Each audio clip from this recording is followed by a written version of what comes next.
हमने सुना है कि गोवर्धन पर्वत वृंदावन में हर दिन एक राई के दाने के बराबर ऊंचाई में कम हो रहे हैं। तो इसके पीछे क्या कारण है? जब राधा कृष्ण का इस जगत में अवतार लेने का समय हुआ, कृष्ण ने राधा रानी से कहा कि आपको भी मेरे साथ आना पड़ेगा, मैं आपके बिना नहीं जाऊंगा। राधा रानी ने कहा, मैं अवश्य आऊंगी, लेकिन एक शर्त पर कि गोवर्धन और यमुना को भी आपको साथ में लाना पड़ेगा। कृष्ण ने कहा, गोवर्धन और यमुना पहले ही जा चुके हैं वृंदावन में।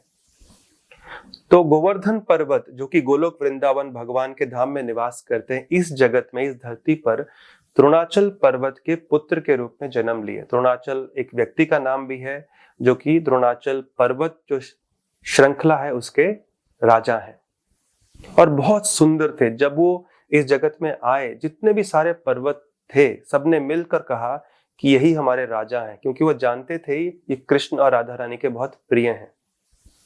तो एक समय काशी से एक महर्षि पुलस्त्य वो द्रोणाचल पर्वत की तरफ आए, हिमालय की तरफ आए।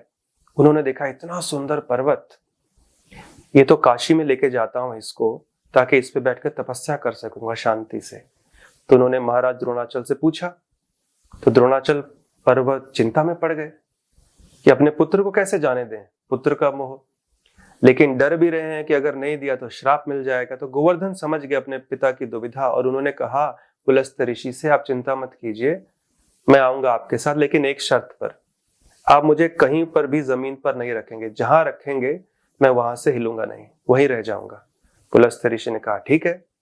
उन्होंने गोवर्धन को अपनी शक्ति से एक हाथ से उठा लिया और चलने लगे, उड़ने लगे। लेकिन जब उड़ते उड़ते वो वृंदावन जो एरिया था उसके ऊपर पहुंचे, तो गोवर्धन समझ गए यही तो मेरा स्थान है जहां पे मुझे आना है और जहां राधा कृष्ण लीला में मुझे सहायता करनी है। तो गोवर्धन की प्रेरणा से पुलस्त्य ऋषि को शौच जाने की, यानी कि रेस्टरूम जाने की इच्छा जागृत हो गई। तो फटाफट गोवर्धन को नीचे रखा और भागे। लेकिन जब वापस आए तो गोवर्धन ने शर्त के अनुसार हिलने से मना कर दिया। तो ऋषि बहुत क्रोधित हो गया और उनको श्राप दे दिया कि तुम नहीं चल रहे हो, उद्दंड।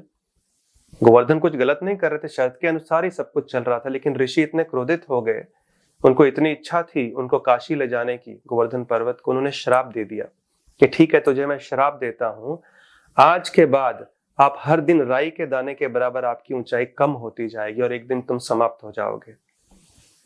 तो गोवर्धन जो है भगवान के बहुत प्रिय भक्त हैं। राधा रानी ने उनको हरिदास वर्यो कहा है, सबसे बड़े भक्तों का उनको दर्जा दिया है। तो उनके ऊपर कोई श्राप लग नहीं सकता, उनमें इतनी शक्ति है, उल्टा ऋषि को श्राप दे सकते थे, लेकिन उन्होंने जानबूझकर उस श्राप को स्वीकार कर लिया। ये सोचने लगे, क्योंकि गोवर्धन जब इस जगत में आए थे उनकी हाइट, उनकी ऊंचाई कम से कम कहा जाता है कि 9 किलोमीटर या 27 किलोमीटर ऐसी कोई ऊंचाई थी, पुराणों में बताया गया है। और लंबाई में 115 किलोमीटर थे, चौड़ाई में कुछ 76 किलोमीटर। तो इतनी उनकी ऊंचाई थी और उनकी जो श्रृंखला थी, चोटियां थी, हमेशा बर्फ से ढकी रहती थी। तो गोवर्धन सोचने लगे, अच्छा ये श्राप अपने ऊपर ले लेता हूं, ताकि हर दिन मेरी ऊंचाई कम होगी, ताकि जब राधा कृष्ण जगत में आए तो मेरी हाइट एकदम बराबर होनी चाहिए, ताकि आसानी से मुझ पर आकर चढ़कर वो अपनी लीला कर सके। तो तब से गोवर्धन जी हर दिन एक राई के दाने के बराबर कम हो रहे हैं और राधा कृष्ण की लीला में सहायता करते रहते हैं, और आज भी वो जो श्रृंखला है वो चल रही है।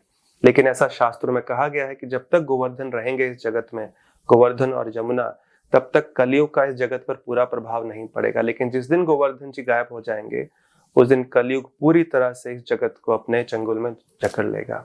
तो प्रार्थना करते रहे गोवर्धन से, और उनको हरिदास वर्यो भी कहा गया है कि सबसे दयालु भक्त है, उनसे जो भी प्रार्थना आप करें वो अवश्य पूरी कर देते हैं। हरे कृष्णा।